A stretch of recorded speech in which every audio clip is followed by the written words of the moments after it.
ഗസയിലെ തുരങ്കത്തിൽ നിന്ന് 6 ഇസ്രയേലി ബന്ദികളുടെ മൃതദേഹം കണ്ടെടുത്തുവെന്ന വാർത്ത. പ്രധാനമന്ത്രിക്കെതിരെ ഇസ്രയേൽ നഗരങ്ങളിൽ പ്രതിഷേധ പ്രകടനം നടക്കുകയാണ്. ഗസയിലും വെസ്റ്റ് ബാങ്കിലും ഇസ്രയേൽ ആക്രമണം ഉണ്ടായി എന്നും വാർത്ത വരുമ്പോൾ ഈ വാർത്തകളെ പരിശോധിക്കാൻ പി ജെയിംസ് നമുക്കൊപ്പം ചേരുന്നു.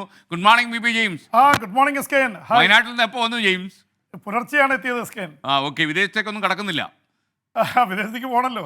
ഓക്കെ പോകേണ്ടി വരും ഇങ്ങനെയാണെങ്കിൽ. ഓക്കെ, നമ്മുടെ ഇനി പശ്ചിമേഷ്യയിലേക്ക്. എസ് കെ എൻ, ഈ ഇസ്രായേലിൻ്റെ കയ്യിൽ നിന്ന് ഹമാസ് തട്ടിക്കൊണ്ടുപോയ ഇസ്രായേൽ പൗരന്മാരായ 100-ലേറെ ബന്ദികൾ ഇപ്പോഴും ഹമാസിൻ്റെ കയ്യിലുണ്ട്. അതിൽ 6 പേരെ വധിച്ചതിൻ്റെ റിപ്പോർട്ടുകളാണ് ഈ നിമിഷങ്ങളിൽ വരുന്നത്. പ്രത്യേകിച്ച് അവിടുത്തെ ഗസയിലെ തുരങ്കത്തിൽ നിന്ന് ഇസ്രായേൽ സേന നടത്തിയ റെയ്ഡിൽ 6 ഭൗതിക ശരീരങ്ങൾ, ഇസ്രായേൽ ബന്ദികളുടെ ഭൗതിക ശരീരങ്ങൾ കണ്ടെടുത്തിരിക്കുന്നുവെന്ന വാർത്തയാണ് ഇപ്പോൾ വരുന്നത്. ഈ കാര്യത്തിൽ ഇസ്രായേലിലെ ബന്ദികളെ മോചിപ്പിക്കാൻ ഹമാസുമായി ഒരു വെടിനിർത്തലിന് തയ്യാറാവണമെന്ന് മാസങ്ങളായി ഇസ്രായേലിൽ ജനത ആവശ്യപ്പെടുന്നതാണ്. ഏതാണ്ട് ഒരു 90% ജനങ്ങളും അതിനനുകൂലമായിരുന്നു. താൽക്കാലിക വെടിനിർത്തലെങ്കിലും നടത്തണം. പക്ഷേ ഇസ്രായേൽ പ്രധാനമന്ത്രി ബെഞ്ചമിൻ നെതന്യാഹു അതിന് തയ്യാറായില്ല. അതുകൊണ്ട് തന്നെ ഈ ഭൗതിക ശരീരങ്ങൾ കണ്ടെടുത്തു എന്ന വാർത്ത വന്നതിൻ്റെ പിറകെ തന്നെ ഇസ്രായേൽ പ്രധാനമന്ത്രിക്കെതിരെ ഇസ്രായേലിലെ നഗരങ്ങളിൽ പ്രകടനങ്ങൾ നടക്കുകയാണ്. വലിയ രീതിയിലുള്ള പ്രക്ഷോഭമാണ്. കാരണം ഈ ബന്ദികളെ കൊലയ്ക്ക് കൊടുത്തുകൊണ്ട് തൻ്റെ കസേര ഉറപ്പിക്കാൻ ശ്രമിക്കുന്നുവെന്നുള്ള ആരോപണമാണ് ഇസ്രായേൽ പ്രധാനമന്ത്രിക്കെതിരെ ഉണ്ടായിട്ടുള്ളത്. അവിടെ യുദ്ധം നിർത്തണമെന്ന ഇതിൽ 70% ജനങ്ങളും യുദ്ധം അവസാനിപ്പിക്കണമെന്നുള്ള വാദഗതിക്കാരാണ്. പക്ഷേ അവിടുത്തെ ഭരണകൂടം അതിന് വഴങ്ങുന്നില്ല. കഴിഞ്ഞ ദിവസമാണ് എസ് കെ എൻ ഒരു ബന്ദിയെ ജീവനോടെ തന്നെ മോചിപ്പിച്ചിരുന്നു ഇസ്രായേൽ സേന. അതും തുരങ്കത്തിൽ നിന്നായിരുന്നു.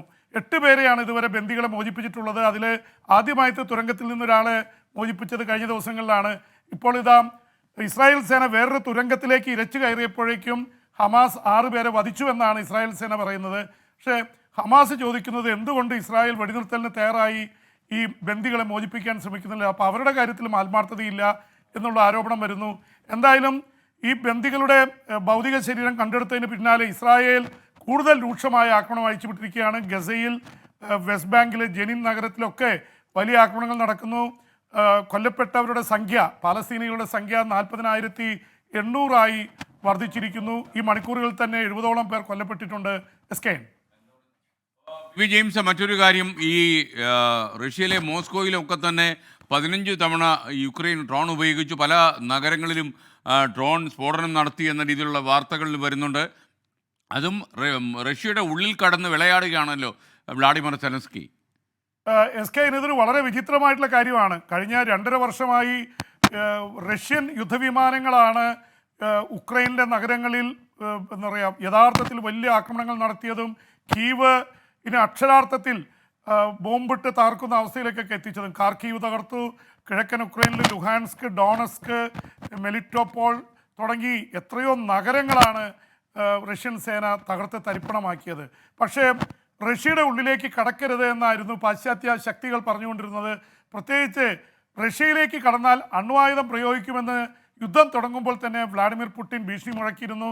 ഇതിൽ അമേരിക്കയ്ക്കും യൂറോപ്യൻ രാജ്യങ്ങൾക്കും ഭീതിയുണ്ട്. കാരണം ആണവായുധങ്ങളുടെ 50% ഇരിക്കുന്നത് റഷ്യയുടെ കയ്യിലാണ്. എന്ന് മാത്രമല്ല എന്തിനും മടിക്കാത്ത ആളാണ് പുടിൻ എന്നൊരു ഇമേജ് പുടിൻ ഉണ്ടാക്കുകയും ചെയ്തു. പക്ഷേ കാര്യങ്ങൾ മാറിയിരിക്കുന്ന എസ് കെ എൻ, കഴിഞ്ഞ 3-4 ആഴ്ചയായിട്ട് ഏതാണ്ട് ഒരു മാസം എത്താൻ പോകുന്നു, റഷ്യയുടെ മണ്ണിൽ കയറി വിളയാടുകയാണ് എസ് കെ എൻ പറഞ്ഞ പോലെ ഉക്രൈൻ്റെ പ്രസിഡന്റ് വ്ളാഡിമിർ സെലൻസ്കിയുടെ സൈന്യവും സംഘവും. അപ്പോൾ അത് വല്ലാത്ത രീതിയിലുള്ള ആശങ്കയുണ്ടായിരിക്കുന്നു. 30,000 പുതിയ ഭടന്മാരെ കൊണ്ടുവന്ന് റഷ്യ പ്രതിരോധം തീർക്കുന്നുണ്ടെങ്കിലും അവരെ തുരത്താൻ, മണ്ണിൽ നിന്ന് തുരത്താൻ കഴിയുന്നില്ല. അവിടെ കെർസ്ക്, അതുപോലെ സുദിഷ്, അതുപോലെ ബെൽഗോറോഡിൻ്റെ ചില പ്രദേശങ്ങളടക്കം ആ മേഖല മുഴുവൻ യുക്രൈൻ സേനയുടെ പിടിയിലായിരിക്കുന്നു. അവർ മിലിറ്ററി കമാൻഡ് സ്ഥാപിച്ചു. അതിന് പിറകെയാണ് ഈ കഴിഞ്ഞ 3-4 ദിവസമായിട്ട് റഷ്യൻ യുദ്ധവിമാനങ്ങൾ ഉക്രൈൻ നഗരങ്ങളിൽ വല്ലാത്ത രീതിയിൽ ഇരമ്പിയാർത്ത് ആക്രമിക്കുകയാണ്. അവിടുത്തെ വൈദ്യുത കേന്ദ്രങ്ങൾ തകർക്കുന്നു. അതിന് ബദലായി റഷ്യ ഡ്രോണുകളുടെ വലിയ ആക്രമണം നടത്തിയിരിക്കുന്നു. 100 കണക്കിന് ഡ്രോണുകളാണ് മോസ്കോയിലേക്ക് വരെ എത്തിയിരിക്കുന്നു. മോസ്കോയിലെ റിഫൈനറി തകർത്തു, അവിടുത്തെ വൈദ്യുത കേന്ദ്രങ്ങൾ തകർത്തു, നിരവധി പേർ കൊല്ലപ്പെട്ടിട്ടുണ്ട്. റഷ്യയെ സംബന്ധിച്ചിടത്തോളം വല്ലാതെ ഞെട്ടിപ്പിക്കുന്ന ഒരു സംഭവവികാസമാണ് ഉണ്ടായിരിക്കുന്നത്. അതുകൊണ്ട് തന്നെ റഷ്യ വെറുതെ ഇരിക്കുകയല്ല. അവർ പറഞ്ഞിരിക്കുന്നു, ആണവായുധം പ്രയോഗിക്കുന്നത് സംബന്ധിച്ചുള്ള നിബന്ധനകളിൽ ഞങ്ങൾ മാറ്റം വരുത്തുകയാണ്.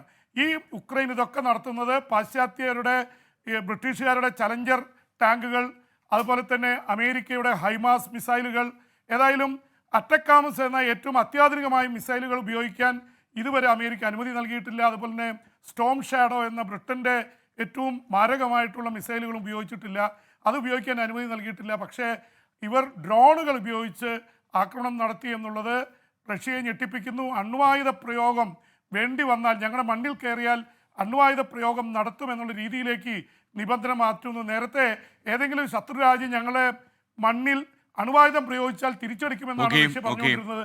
അത് മാറ്റുന്നു. വലിയ അപകടകരമായ ഒരു തീരുമാനത്തിലേക്കാണ് റഷ്യ പോകുന്നത്. Okay, thank you. B James ആണ് വിദേശ വാർത്തകളുമായി നമുക്കൊപ്പം ചേർന്നത്. വിദേശ വാർത്തകളുമായി നാളെ ഇതേ സമയം ഈ പരിപാടിയിൽ പി വരും.